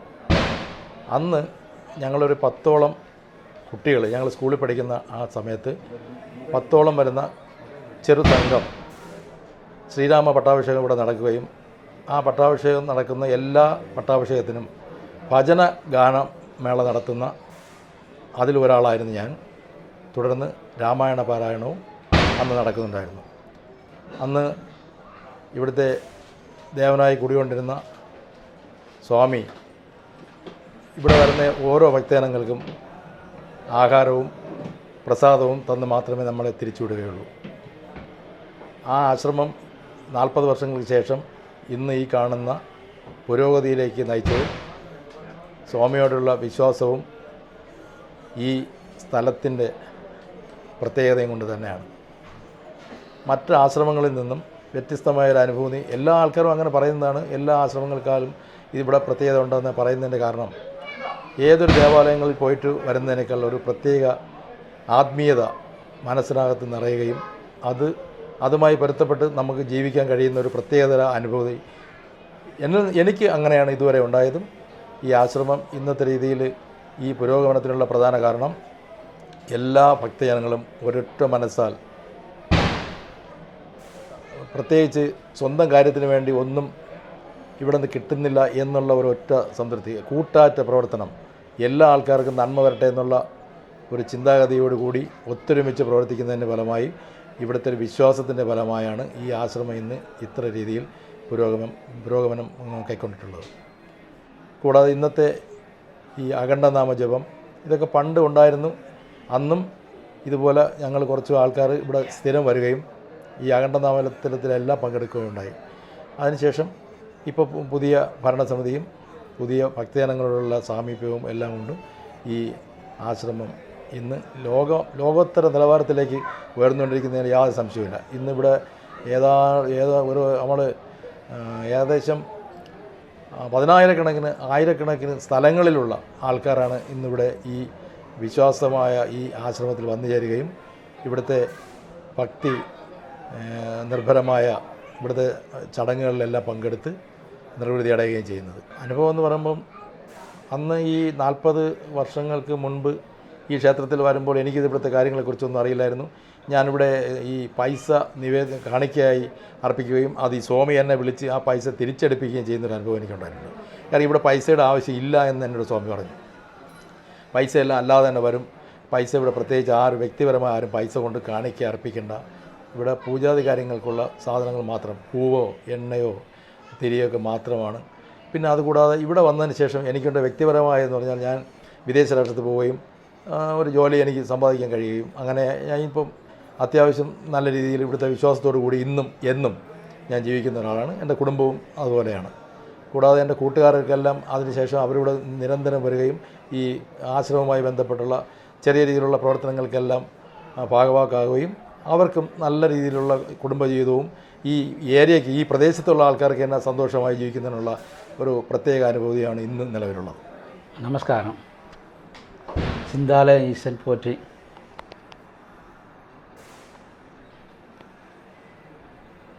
நாங்கள் நாகர்கோயில் நம்ம பகவானுக்கு ஏதோ சின்ன ஒரு பணி செய்கிறதுக்கு பகவான் நம்மளை நல்ல ஒரு வழியை காட்டி கொடுத்தாங்க.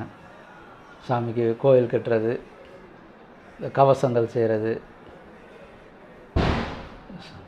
பிறகு நம்ம பகவான் கூட ஒரு 27 வருஷத்துக்கிட்ட நம்ம சாமிக்கிட்ட இருந்திருக்கிறோம்ல. சாமி நம்மளை 27 வருஷமாக நம்மளை பாதுகாத்துருக்காங்க, நம்மளை வச்சு பார்த்துருக்காங்க. பின்னாடி அவங்களுடைய கடைசி காலத்துலேயும் சாமிக்கு பணி செய்யக்கூடிய ஒரு பாக்கியமும் நமக்கு கிடச்சிது. அவங்களுக்கு அந்த கோயில் கட்டி விக்கிரகம்லாம் பிரதிஷ்டை பண்ணி எல்லாம் செஞ்சு கொடுத்தோம். நிறைய விஷயங்கள் நம்ம பகவான்கிட்ட இருந்து படிக்க வேண்டியிருக்குது. அவ்வளவு நிறைய நல்ல நல்ல விஷயங்களை அவங்க நமக்கு தந்துட்டு போயிருக்காங்க. சாமியுடைய சமாதி அவங்க இருக்கிற காலகட்டத்திலேயே அவங்க எல்லாம் ரெடி பண்ணி வச்சுட்டு போயிருந்தாங்க. அதில் நம்ம சாமியை எல்லாமே பிரதிஷ்டை பண்ணி கும்பாபிஷேகம்லாம் பண்ணி நல்லா பண்ணி கொடுத்தோம். அதுவும் எப்படின்னா வெளியில் பார்க்கும்போது ஒரு சதுரமாக இருக்கும், ஆனால் சாமி இருக்கிற இடம் வந்து ஒரு 6 பட்டமாக இருக்கும். அது ஒரு வித்தியாசமான ஒரு கணக்கு பகவான் அப்போமே ரெடி பண்ணி வச்சுருக்குறாங்க. அந்த இதெல்லாம் நமக்கு தெரியாது. அதுவும் அந்த சாமியினுடைய இதுக்குள்ளே சமாதிக்குள்ளே ஃபுல்லாகவே நிறைய ஜலம் நிறைய ஃபுல்லாகவே நிரம்பி இருந்தது. அது எல்லாம் நம்ம வெளியே எடுத்து பார்க்கும்போது உள்ள ரொம்ப சுத்தமாக புதுசாக பில்டிங் இப்போ தான் கன்ஸ்ட்ரக்ஷன் பண்ணின மாதிரி இருந்தது. ஒரு குறைஞ்சது ஒரு 40-45 வருஷத்துக்கு முந்தி அவங்க செஞ்ச இது வந்து அது ஃப்ரெஷ்ஷாகவே இருந்தது. அந்த தண்ணியெல்லாம் நம்ம தண்ணியெல்லாம் வெளியே எடுக்கும்போது உள் பக்கத்தெல்லாம் பார்த்தா ரொம்ப சுத்தமாக அழகாக, எந்த ஒரு பாசி இல்லாமல், எந்த ஒரு புழு பூச்சி இல்லாமல், எல்லாமே அவங்களுடைய ஒரு பெரிய சங்கல்பம். அதெல்லாம் அது எல்லாருக்கும் அது புரியவும் செய்யாது, இது என்ன காரணங்கிறது. அப்படி ஒரு கணக்கு உள்ளே வந்து அவங்க ஒரு 6 பட்டத்தில் வச்சுருந்தாங்க. 6 பட்டங்கிறது முருகப்பெருமானுடைய ஒரு கணக்கில் அவங்க பண்ணியிருக்கிறாங்க. நம்மளும் அதை கணக்கு பண்ணி தான் அதை பார்த்து 2வது மேலேயும் சாமிக்கு விக்கிரகமாக நம்ம மாற்றி வச்சோம். விக்கிரகமாக சாமிக்கு நம்ம பிரதிஷ்டை பண்ணி பஞ்சலோகத்தில் வார்த்து நிறைய தங்கம் வெள்ளியெல்லாம் போட்டு நல்லா செஞ்சு இப்போ எல்லோரும் துள்ளுற அளவுக்கு பகவான் நமக்கு ஒரு வாய்ப்பை கொடுத்துருக்குறாங்க. ரொம்ப நன்றி. ഭഗവാന്റെ 90ാം ജന്മദിനം തിരുനാൾ നമ്മൾ ആഘോഷിച്ചു. ധാരാളം ഭക്തന്മാർ പങ്കെടുത്തു. ഞാൻ പറഞ്ഞു, ആയിരങ്ങൾ അന്നം കഴിച്ചു. ഒരു കുറവുമില്ലാതെ ഭഗവാൻ എല്ലായിടത്തും, ഭഗവാന് ജന്മദിനത്തിന് മുമ്പ് വന്നിട്ടുള്ളവർക്കറിയാം, അവിടെ ആയിരങ്ങൾ വന്നാൽ ആയിരങ്ങളുടെ അടുത്തും ഭഗവാന്റെ പ്രസൻസ്, ആയിരങ്ങളോടെയും ഭഗവാന്റെ ദൃഷ്ടി പതിയാതെ ആർക്കും പോകാൻ പറ്റത്തില്ല. അവരുടെ എല്ലാ കുശല പ്രശ്നം ചോദിക്കും. അതുപോലെ ഇപ്പോൾ ഭഗവാൻ ജീവസമാധിയിലിരിക്കുന്നുണ്ടെങ്കിൽ പോലും ഭഗവാന്റെ പ്രസൻസ് എല്ലായിടത്തും ഉണ്ടായിരുന്നു. ഓരോ പൂജയിലും ഓരോ കാര്യങ്ങളിലും, അന്നത്തിൻ്റെ കാര്യത്തിലാവട്ടെ, എല്ലായിടത്തും ഭഗവാന്റെ ദൃഷ്ടി പതിഞ്ഞു. അങ്ങനെ ഭഗവാന്റെ 90ാമത്തെ തിരുനാളും കടന്നുപോയി. ഇപ്പോൾ പങ്കെടുക്കാത്തവർക്ക് കൂടി ഇത് കാണാനുള്ള ഭാഗ്യം സിദ്ധിക്കാൻ വേണ്ടിയിട്ടാണ് ഞാൻ ഈ വീഡിയോ ചെയ്യണത്.